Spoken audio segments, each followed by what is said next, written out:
बच्चों, कैसे हैं आप सभी। आई होप आप सभी बहुत अच्छे से होंगे। बच्चों, कक्षा की शुरुआत करते हैं। पाठ है हमारा क्रिया विशेषण यानी एडवर्ब। नीचे दिए चित्रों को देखिए, पढ़िए और समझिए। मोहन धीरे धीरे लिखता है, वह अभी अभी सोकर उठा है। उपर्युक्त वाक्यों में धीरे धीरे लिखने की क्रिया तथा अभी अभी सोकर उठने की क्रिया विशेषता बता रहे हैं। ये क्रिया विशेषण है, अतः उपयुक्त शब्दों में कह सकते हैं कि जो शब्द क्रिया की विशेषता बताते हैं क्रिया विशेषण कहलाते हैं। क्रिया विशेषण के भेद, काइंड्स ऑफ एडवर्ब। क्रिया विशेषण निम्नलिखित 4 प्रकार के होते हैं। स्थानवाचक क्रिया विशेषण, एडवर्ब ऑफ प्लेस। जो क्रिया विशेषण क्रिया में होने वाले कार्य के स्थान या दिशा का बोध कराते हैं उन्हें स्थानवाचक क्रिया विशेषण कहा जाता है। ये 3 प्रकार के होते हैं। विस्तारवाचक, यहाँ से वहां तक आदि। दिशावाचक, इधर उधर किधर, दाहिने बाएं, इस ओर आदि।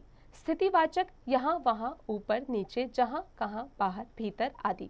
रीतिवाचक क्रिया विशेषण, एडवर्ब ऑफ मैनर।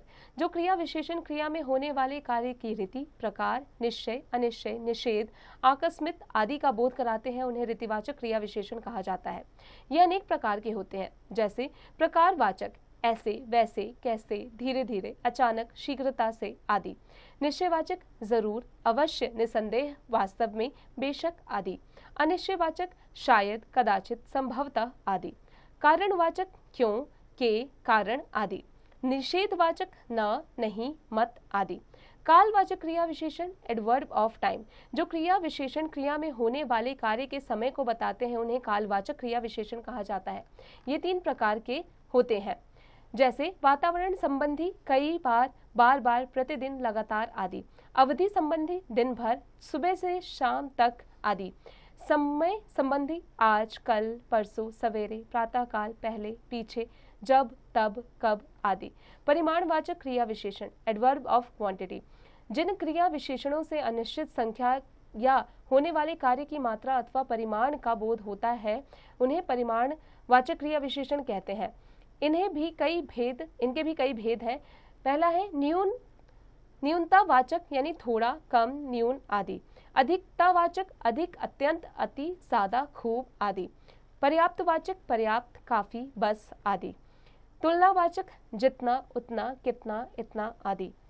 श्रेणीवाचक, थोड़ा थोड़ा, क्रमशः, बारी बारी से आदि। विशेष, वाक्य की मुख्य क्रिया के साथ कितनी कितनी लगाकर प्रश्न करने पर प्राप्त होने वाला उत्तर परिमाणवाचक क्रिया विशेषण होता है। क्रिया विशेषण और विशेषण में अंतर। विभिन्न विशेषण शब्दों का प्रयोग क्रिया विशेषण के रूप में भी होता है, लेकिन विशेषण शब्द प्रायः संज्ञा से पहले लगते हैं, जबकि क्रिया विशेषण शब्द सदा क्रिया से पहले लगते हैं। मुख्य बातें, क्रिया विशेषण का एक उदाहरण समझाइए। क्रिया विशेषण और विशेषण में क्या अंतर है। बच्चों, अब आ जाते हैं इसके अभ्यास पर। बच्चों, अब आप इसका अभ्यास कार्य स्वयं कीजिएगा।